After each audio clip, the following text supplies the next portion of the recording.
Alright, how we doing, folks? Your bull, box 205 numbers after the name. One of my favorite additions to the game, and I believe the person who I have the highest score with, I'm not sure if it's in this one. I don't think it's actually this one. I think I did it portably, so I didn't record it. The highest score in the game when the classic mode with is King K. Rool. I love King K. Rool, man. It goes back to the theme. I think it was last week or 2 weeks ago when I mentioned about the heavy characters and how much I like the damn heavy characters in this game, man. And King K. Rool falls into that. And his moveset's well, I don't know it that well, but it is tight, man. It's a dope moveset, man. So let me take you back to when he first got announced, man. So they do this trailer or whatever, and when they first announced Super Smash Bros. Ultimate, I thought it was just gonna be a port of the Wii U game. And then they kind of explained that they're gonna add all this stuff in it, from every game. And I was like, all right, so it's just a big compilation game. Which, don't get me wrong, it sounds a little bit negative the way I just toned that, but that's awesome. I was that is sick. That is so good. But I was but there's not gonna be anything new in it. And I was but that's cool. And I kind of laughed. It's probably some Easter egg or something like that. Not anything crazy, but something that we'll all get a laugh out of, and that's cool. And then they started dropping new character trailers. And I'm oh, what? There's new characters. I was so we get everybody from the past plus new people? Yo, Sakurai wild. And I also read an article, not 100% true, but I'm not 100% sure if it's true, that apparently Sakurai worked hooked up to an IV and stuff, and he was sick to just keep working. I wish I had the passion that Sakurai. Now, I love my job, work hard, but I wish I had that kind of passion, because I ain't hooking up no IV to do my job. I'll tell you that right now. Matter of fact, I don't think I'm hooking up the IV to do pretty much anything. If I'm hooked up to the IV, it's to literally not do a thing, because there's probably a reason why I'm hooked up to that IV, and working isn't necessarily, or being productive isn't necessarily one of those reasons. So anyway, they announced then, I forget the first couple characters that they announced, man. I mean, the Inklings were definitely up there. I can't remember. There was one that kind of caught everybody off guard. I don't remember now. But they eventually announced King K. Rool. And I looked at it and I was I mean, that's awesome. I love the Donkey Kong games. Donkey Kong Country 1, 2, and 3 are up there as some of my favorite games ever. Even though I'm currently actually playing through one of my favorite games ever in a very unique way. Ocarina of Time, I'm playing through with the Master Quest. I've never done that before, so I'm hyped. Hopefully it's hard. I don't know. I literally just started. I haven't really got. I got to the Deku Tree. That's as far as I made it. And I don't really know much about it. I know that it's apparently harder and stuff to move around or something like that. I digress. But the Donkey Kong games are right up there. Donkey Kong Country 2 is just a phenomenal work of art. I have to go back and play it, and hopefully at some point this year. I like Donkey Kong Country 3. I think it's underrated. It's different. 2 is better from my understanding, but that's good. And 1 to me is probably my least favorite out of the 3, which is kind of weird to say, but And then they came back with Tropical Freeze and stuff like that, and those are pretty good too. And Returns, I don't know, Returns never really grasped me. I got to go back and kind of give it another chance.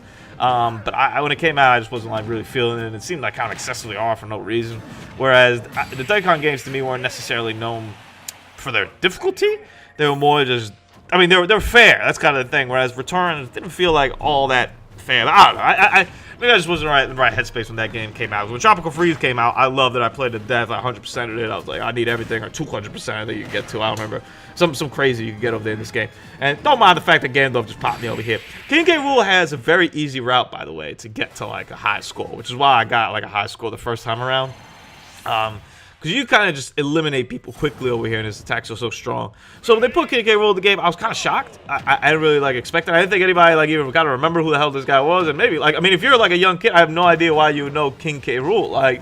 There hasn't been that many Donkey Kong games. I'm not sure if he's the main villain in Returns. I didn't make it to the end, so maybe he is in that one, and maybe that's how some kids know him. But I don't think Returns so that crazy either. He definitely isn't involved in Tropical Freeze, as I say that I kind of stopped to think, and I'm is he? Huh? I don't think he is. Pretty confident I wasn't the last boss of the game.